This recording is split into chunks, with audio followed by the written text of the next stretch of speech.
Justice first traced Alphon to the Ariel, then a newly opened and expensive hotel by London Airport. By the end of the trial, Alphon had moved back to central London to another expensive hotel. I got a call from the Regent Palace Hotel in Piccadilly. So I wondered why, when Henrietta was found guilty, has he moved after 3 months from the Ariel Hotel to the middle of Piccadilly Circus? And I said, oh, what do you think of the verdict? He said, oh, it surprised me a little bit. I was at White City, I heard it, but Henriette's expendable. Henriette was then awaiting execution. Justice decided to pursue the acquaintance of Peter Alphon. And one evening, he produced the most extraordinary thing. I looked at it, it took ages to see it. You read it, you see quite clearly Peter MacDougall. Alphon had checked into the hotel as Peter MacDougall. On the other side, murderer. I was stunned.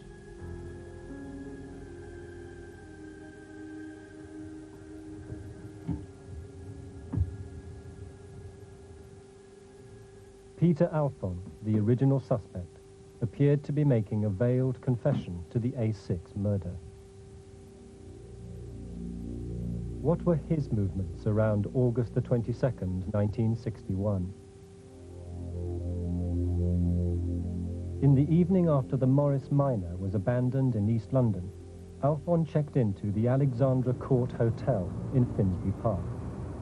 Over the next few days, he behaved so suspiciously that the manager and other guests decided to contact the police.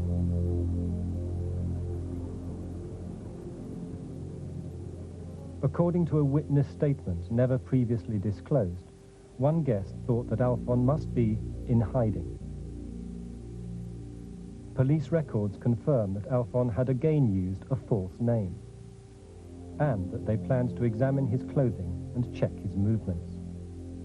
Within 5 days of the murder, Alphon was taken in for questioning. He said that on the evening of the murder he saw his mother and then stayed the night at the Vienna Hotel, the first mention of the Vienna in relation to the case. His story was corroborated by a hotel employee, the self-confessed liar William Nudds. But other than his mother and the Nudds evidence, nobody could confirm where Alphon spent the night of the murder.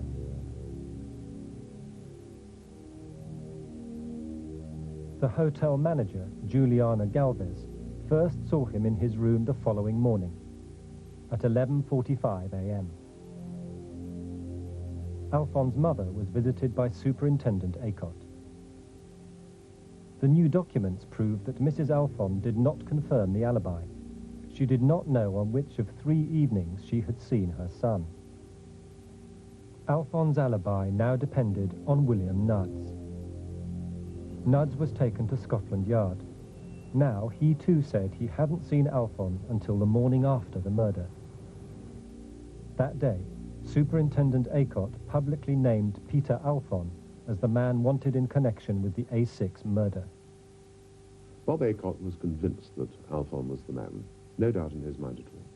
Now, I'd had 10 years in Fleet Street before I went to the BBC, and I'd never known the police to actually name a person they wanted to talk to in such a positive way, sort of ruling out any doubt that he was the man they wanted.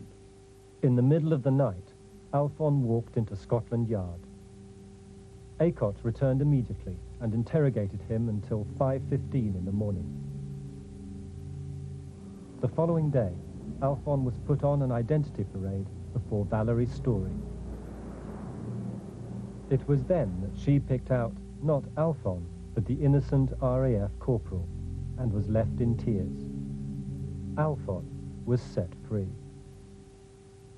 Acott had publicly sought Alphon, yet in court he explained that one of his reasons for eliminating Peter Alphon, apart from the ID parade, was that his suspect was called Jim. The jury was never told that Valerie Story had actually told Acott that Jim was obviously not the killer's proper name. Acott said in court that an important